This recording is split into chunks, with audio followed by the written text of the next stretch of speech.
So hot on the heels of the U.S. announcing, President Trump announcing that there would be a withdrawal of troops from Syria, we now see this movement of other power players in the region as well.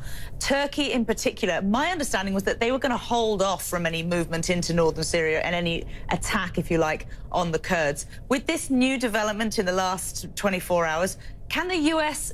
trust Turkey? No, and I don't think actually when it comes to what was going on inside Syria, we ever really could trust Turkey to keep their interests more aligned with ours. Now, look, I think they've long wanted to go into Manbij with their backed rebel forces. I don't think it's going to evolve quite as quickly as maybe some of the headlines have said it will. I think you've got the Syrian army now approaching from the south. You do have Turkish-backed opposition forces around the north, and the Kurds in the middle are trying to sort of negotiate a better outcome. I don't think it's going to happen all that fast. But look, we've never been able to rely on Turkey's word. Their promise to eliminate ISIS inside Syria, they can't do that. And frankly, they don't really have any interest in doing that. Their primary goal is squashing the Kurds. So it's going to be very interesting to see how this plays out as everybody now, with our pullout, looking for new partners. We are leaving a big vacuum, as was just reported, that everybody's now going to try to fill. And of course, so much has been made of this seeming U.S. betrayal of the Kurds who've fought beside them so hard for so long as well. Now it seems that the Kurds are effectively kind of lambs to the slaughter now.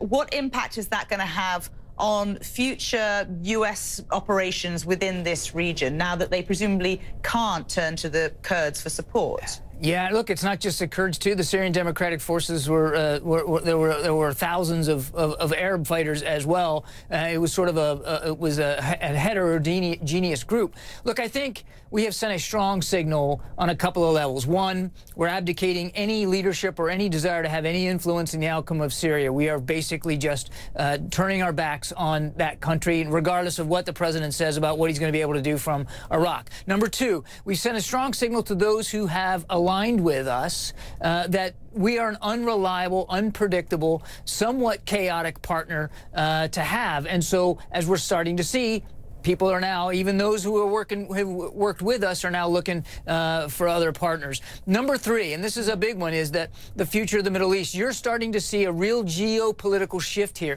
You might have seen just earlier this week the UAE reestablished their embassy in Damascus. That's a huge signal, because the UAE had been backing rebel fighters against the Assad regime before now. It says a couple of things. One, they think Assad's here to stay, and he's going to be the future of Damascus and of Syria in terms of leadership. And number two, that they are willing to ally with him to counter Iran and Turkey. So you're starting to see this sort of a bipolar arrangement now. Turkey and Iran are aligned against the Sunni Arabs, and it's going to be a return to an Arab influence in Syria that we haven't seen before.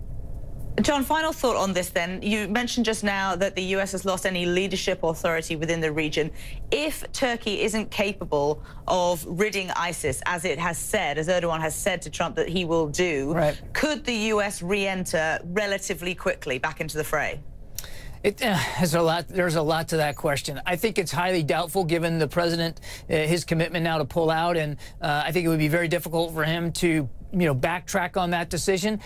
If you're asking me in terms of physical space and time, yes, you could put back special operations forces in a relatively short period of time because they have a light footprint. They don't need a lot of infrastructure or support. That one of the advantages, of course, in the military quiver is that they can be a quick arrow to shoot.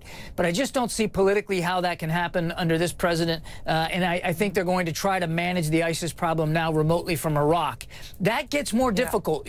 Your question gets to the real issue here of ISIS and their footprint in Syria, which is much smaller and much more nimble. It was easy to strike, I shouldn't say easy, easier to strike ISIS from Iraq when they were in great numbers, when they had infrastructure, they were overt. There were larger targets, more fixed targets to hit from the air remotely from Iraq. One of the reasons why we put boots on the ground in there was because they were dwindling in number, becoming more agile, more nimble, and we wanted to have eyes on so we could get real good time-sensitive targeting data on them. That now is going to be lost. John Kirby, great to speak to you as always. We appreciate it, sir. Thank you. Thank you so much.